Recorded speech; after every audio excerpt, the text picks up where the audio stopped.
Um, so, what is Black Excellence? A debate. That is the name of my project. The project that I have done focuses on Black people and why they are excellent, and the topics that I will be covering in this will be um, context, research, problem solving, planning, production, um, practical skills, and I'll just be evaluating everything that I've done so far. So, initially, my project was about a movement that I had found called Peace, Love, and Black, and the main person who runs this whole movement. I was going to interview him and ask him a couple of questions. So um, that's what it was about at first. But he wanted to bring people together, um, like young Black people, boys, girls, anyone, um, into some kind of community where people feel safe to open up and become people that are successful within their community. Um, so I had done some research on this, but later on he had told me basically that he wouldn't be able to help me out because of other things that were going on, but that will all be mentioned within this presentation. So my um, proposal that I've done here basically explains everything that I've learnt. So in the first section, it explains all of what I've done throughout these past couple of months. Um, so using the information that I have gained from my context, I'm able to see what I need to do for my research report.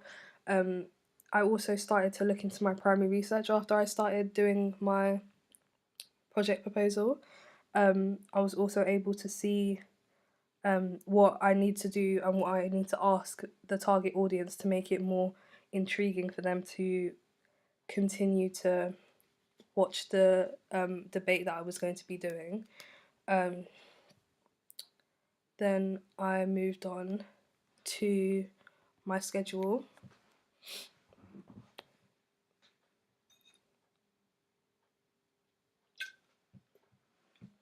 From my schedule, you're able to see here that this shows my plans for the weeks that I was doing my FMP. So I've added in everything that's in Burgundy. So the first week, I wanted to start off by doing mind mapping and creating things for my proposal, and then editing my schedule, which is what I've done. From there on, I was able to contact the original client and make sure that he was able to help me out. Then I wrote that I needed to start off my pitch on the Thursday, and then on the Monday back, I would continue doing my pitch presentation. Then I would record my pitch, start off my script. So I had planned everything out and I've written it all down, including all of the dates that I needed to get things done by, things to do within the half term holiday, just a whole bunch of things. I've got here the deadline, and all of what I needed to do.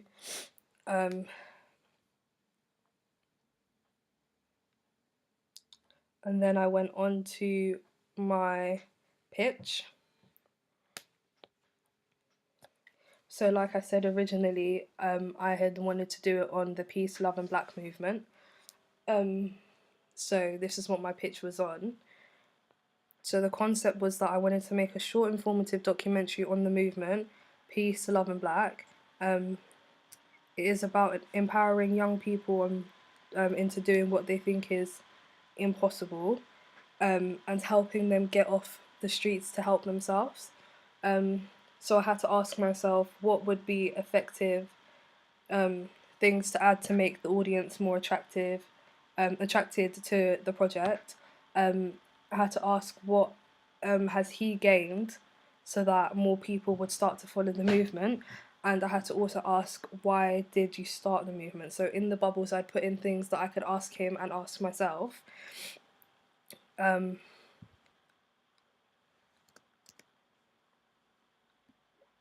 I then moved on to thinking about my target audience. So I based my target audience off of his target audience, which is ages 16 to 24.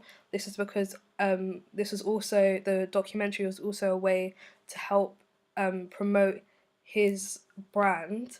And this is who he was aiming for, like young black people who were experiencing the same things that he was, and just creativity, which doesn't really follow the normal thinking, just, outside of the box.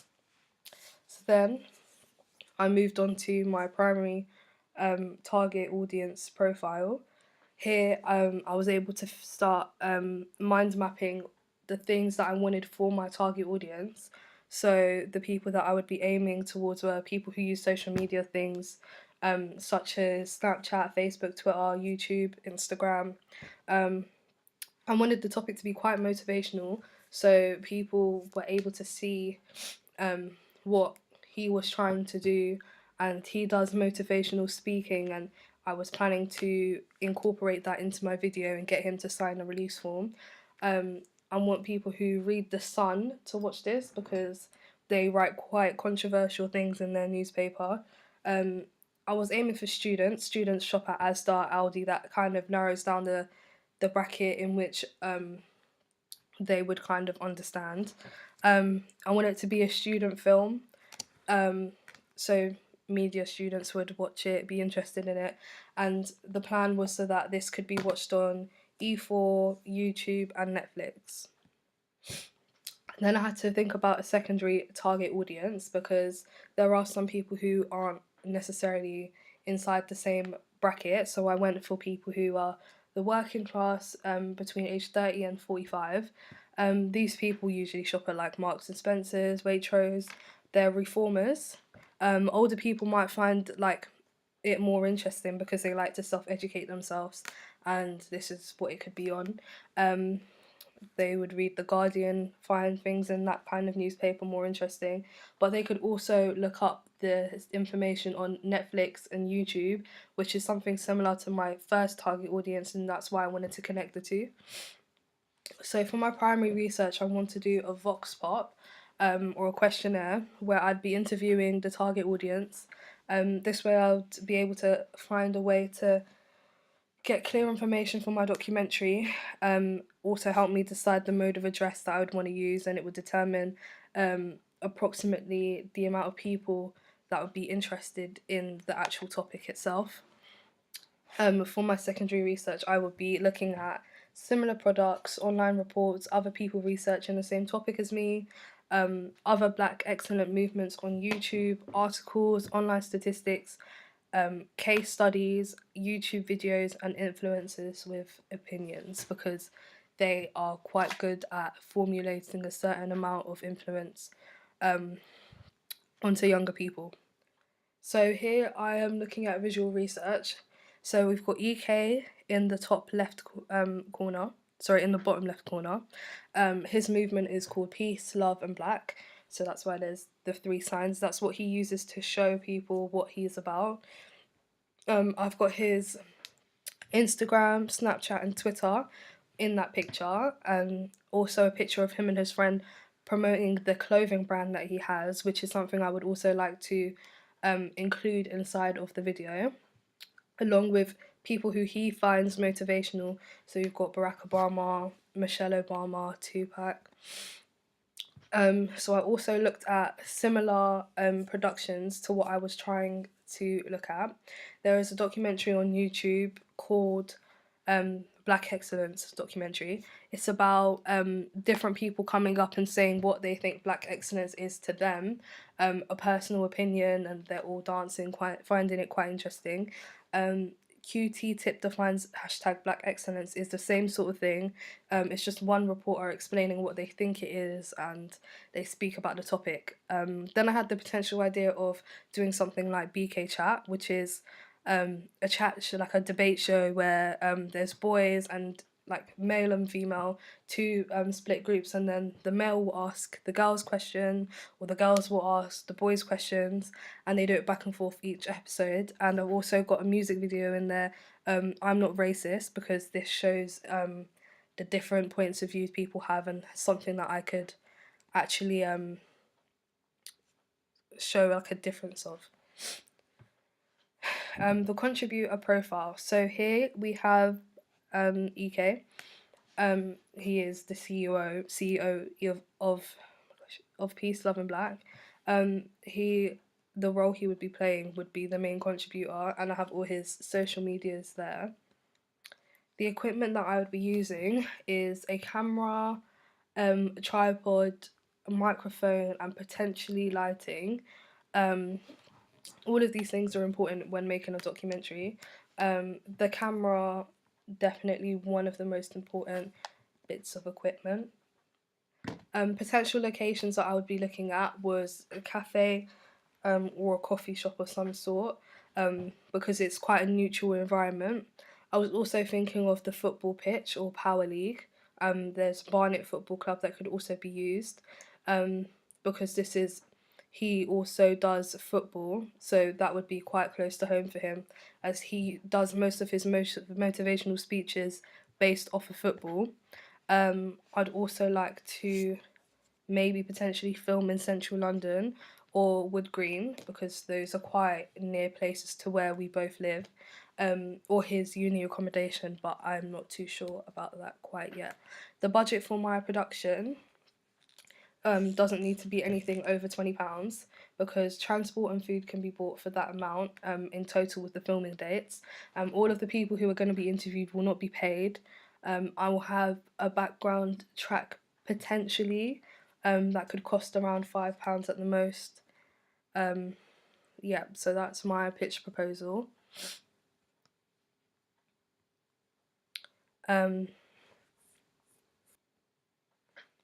So now I'm going to be moving on to my research.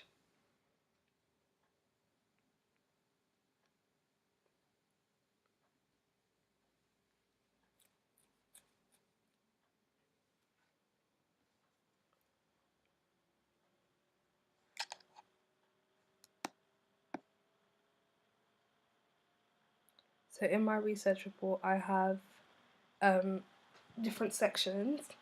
So one of the sections is primary research, secondary research, visual research, production research, evaluation and audience feedback, as well as my conclusion and my bibliography with my Harvard referencing. So this is just a short summary of what the research would be about inside of my Google Drive. So this starts off by speaking about my workflow. My workflow shows that I need to come up with an idea and then look up the research, but it shows bits. For example, if I can't find something on that research topic, then I need to go into it and look a bit more further into how and what it is that I need to do, and then go back into it.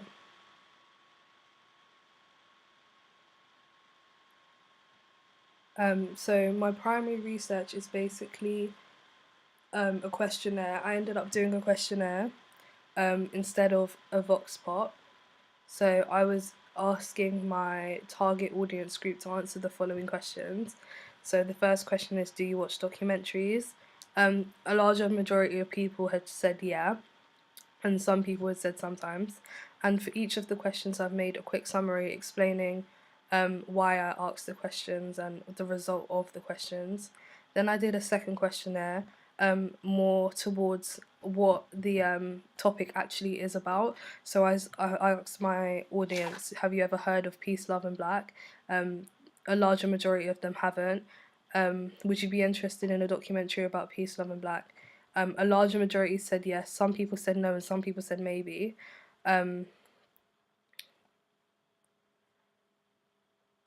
So then I went on to my tutor feedback. I got my tutors to read over my work and see what he thought I needed to add in. And he said that I should look into someone called Melvin Van Peebles for my secondary research. He's a filmmaker, and he was very active when it came to Black people and how they are portrayed in films.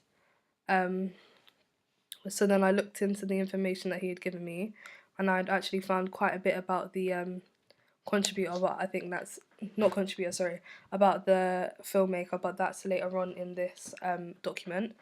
Then I went on to finding the contact details for all the people that would be contributing, or for the two main contributors. So I found EK's email and Snapchat and Alvin's email and Snapchat. Alvin is a DJ who would also be inside of this documentary later on. Then I went on to independent learning tutorials. Here I had studied the mode of address, and this shows me what each of the modes mean, just quick bullet points.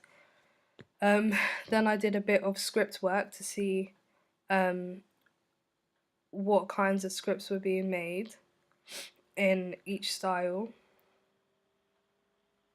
and this included small bibliographies at the end of each bit of information. Then I went on to my notes and research. So inside of my notebooks, I had written down important bits of information. So the first thing is all three of the ideas that I had initially about all the projects that I could potentially do, but the one that I'd come up with the most ideas with was Peace, Love and Black, and this was the one that I wanted to focus on. And all of the ideas that I had written in there can be found throughout the whole of my project. So the evaluation for my final bit reads, from this section, I learned a lot about the type of documentary that the target audience would like to see and how this will affect them in the future whilst I'm making it. I also went and found that they didn't like the topic I had chosen. Not sorry, that they didn't know about the topic that I had chosen. This way I'm able to see that they would actually enjoy it.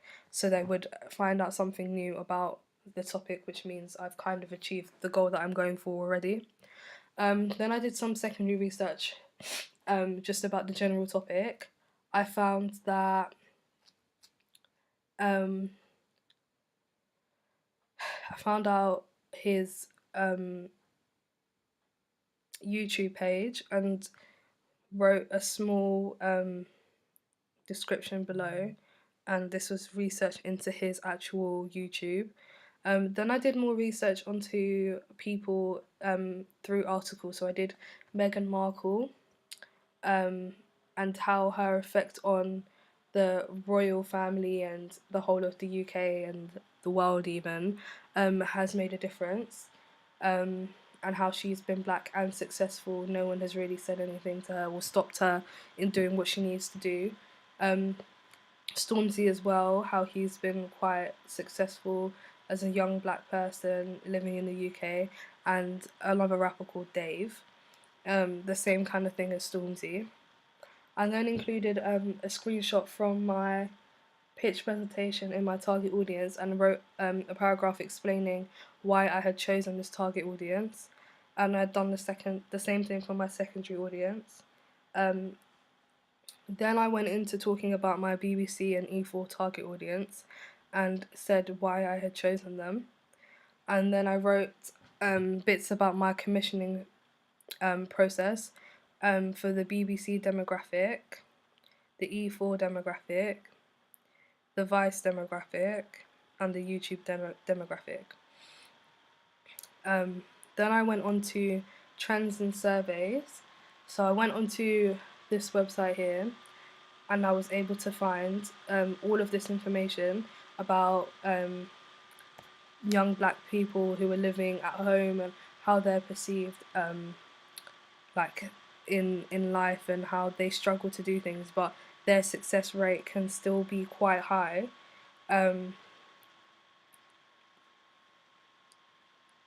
Then I did a bit of research on a script that I actually quite liked, because I wasn't quite sure on what people would be saying in my documentary. I did like an open research report on a script. So I looked into making a murderer. This is really open. It's obviously not scripted because it's kind of real life people in the moment saying what they want to say about how they felt So I just wrote and highlighted what I thought was important about what they had said, and some bits were written down and scripted, so I highlighted those bits as well. Then I looked on an online forum and I was able to see that there were some discussions about pressing issues in the Black community, and a forum is like a free platform provided for them to actually communicate their ideas. From this forum, I've learnt that I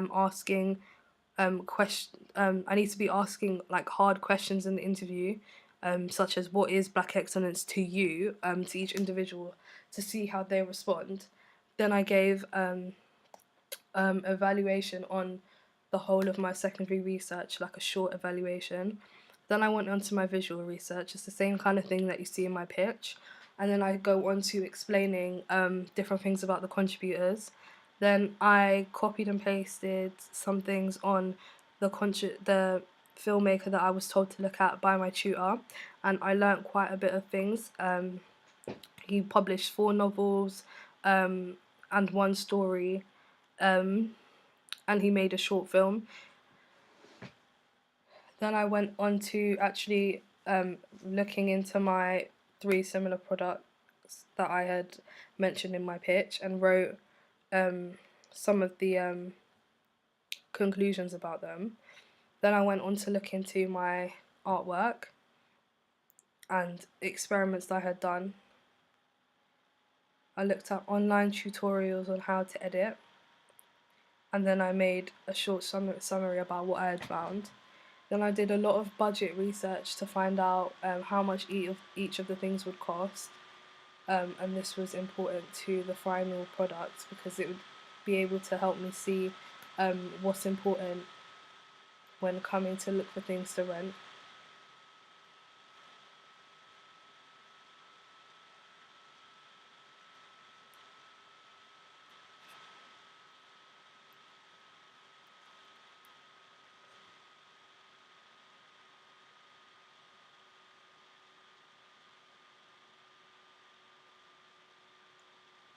Then I went on to speaking about my pre-production folder.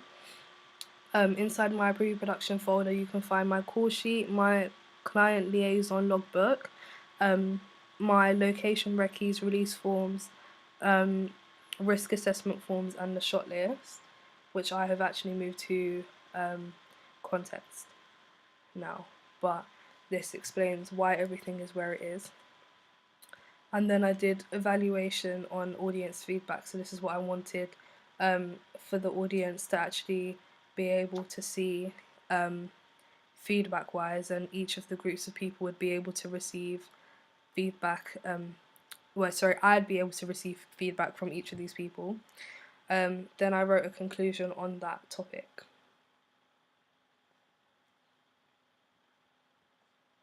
So now I'm going to move on to problem solving.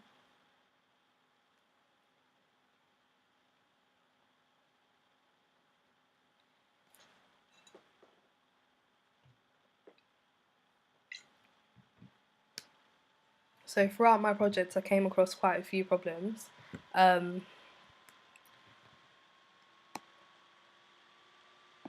I will just read a few of them out. So some of the dates nearer towards the end I wasn't able to fill out because I didn't know when the client wanted to film or when he'd be available to film. So when it came to doing my schedule, I wasn't able to fill in all of the dates. So this kind of became a problem.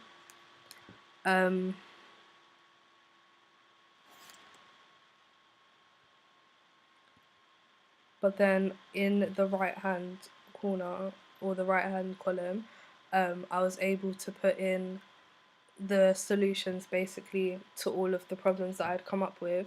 So this was like a really clear way to see what it is that I needed to do for each of the problems that I had. I put this box in red because I thought it was quite a big problem. It says, today the contributor told me that he wouldn't be able to film the documentary on Black excellence, so that meant I had to change a lot about what I wanted to film. then it came to the smaller problems that could potentially happen. So things like equipment, storage, power, backing up things, actors, extras. I had all of these problems written down with explanations of things that I could do in case of any of these problems to actually arise.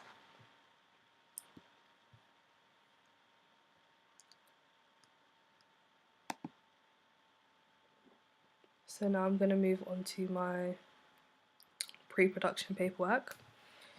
Start off with my call sheet.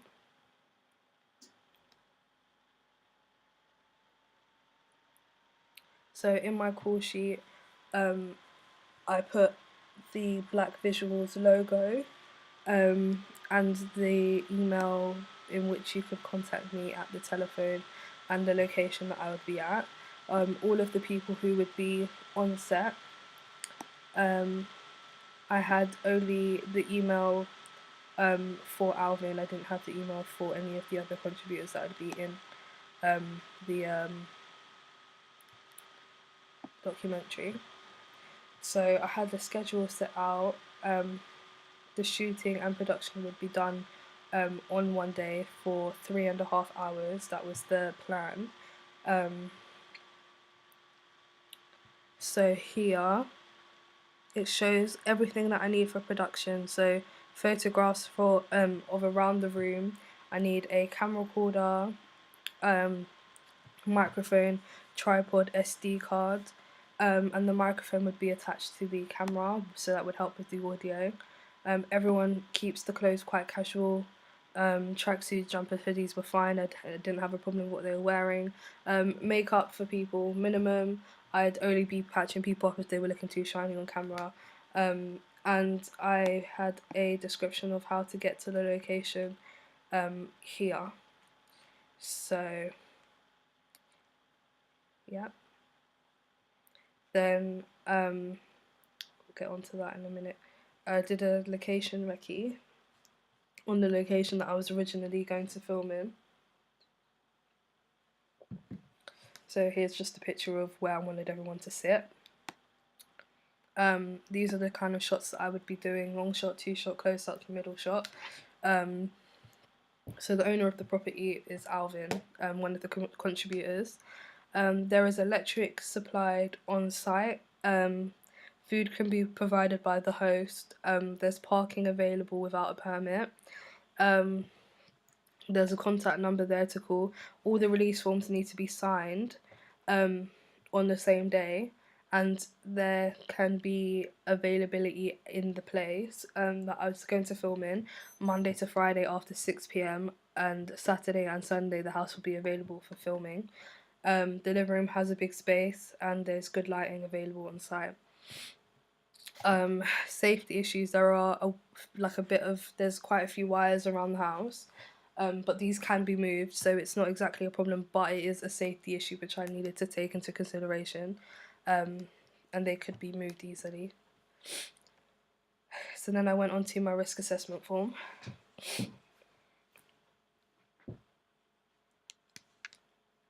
For each of the risks, I summed them up and wrote an explanation on how they could be avoided, so actions to take. For example, alcohol and drugs. Cast and crew can be affected by this, so if people are drinking, just try and avoid it, to take it to like a different place. We shouldn't really be drinking or smoking on site, so we try to avoid this.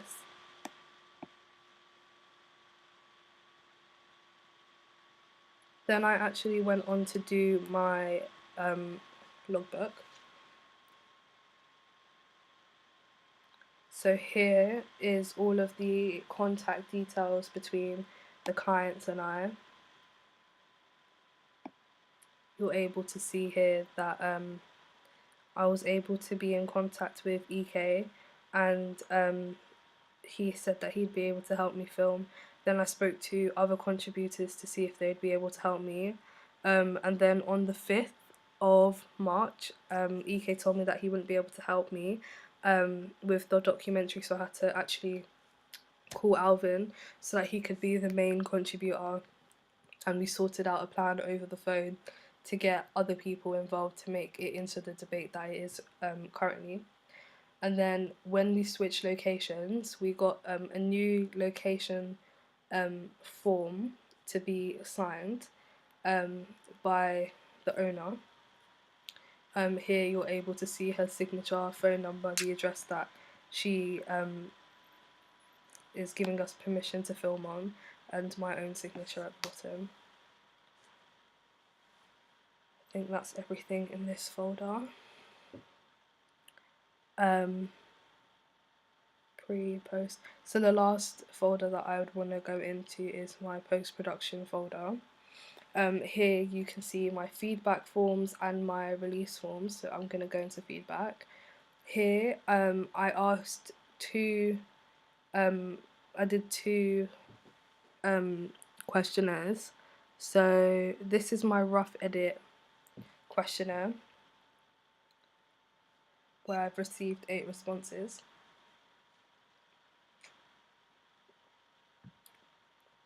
The questions that I had to ask were based off of some tutor feedback that I had received.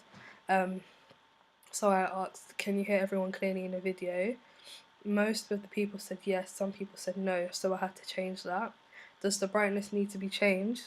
Half of the people that I asked said yes. Some said no, and someone said in places because it's not even. So I basically had to change the lighting as well. Do you understand the context of the video after watching it? A large majority of people said yes, and I've already filmed, so there's nothing that I could have done to change that. Have you learned anything new? A large majority of people had said yes. And how well do you think the information from the date has been compressed? People had rated it a 4 at the most, then a 3, and then a 5. So I thought that meant that the information from this had been compressed quite well. So then I went into my finished editing and did a final research report, not research report, sorry, final audience feedback report. I've gotten 12 responses. The first question was, do you now understand what Black excellence is? Most people said yeah. Do you understand the importance of the topic? Most people said yes. Do you find this interesting? Yes. Does this video need anything to make it more attractive? Most people said no, but some people or someone said that it needs more brightness. So that is something that I should have worked on a little bit more if it was still an issue. Should there have been more shots? Half the people had said yes and half people said no. So it's quite debatable in that topic. But then you have a few of the comments here saying that I needed to add different camera angles, more cutaway shots, and make the video a bit brighter.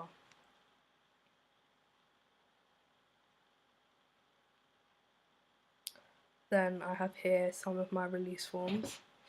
I have Alvin's, Iggins, Janita, Lucas and Zilla. These are all people who had helped me. So I'd written a short description basically on what they were signing off on, and they all gave me their signatures to confirm that they were okay with it. Then I'd written my final evaluation, which includes all of my feedback on each of the topics. So the overall project was successful as I was able to plan and produce a debate show which branches off the idea that I had originally, which was Black excellence, and I feel as though I was able to show the necessary paperwork for the things that I needed to include, such as the location recce, the call sheet, and from my context I was able to show and create a proposal where I could explain all of the work I had done so far. So yeah, I felt like my overall project was successful and I was able to do all that I needed to do in order to complete this.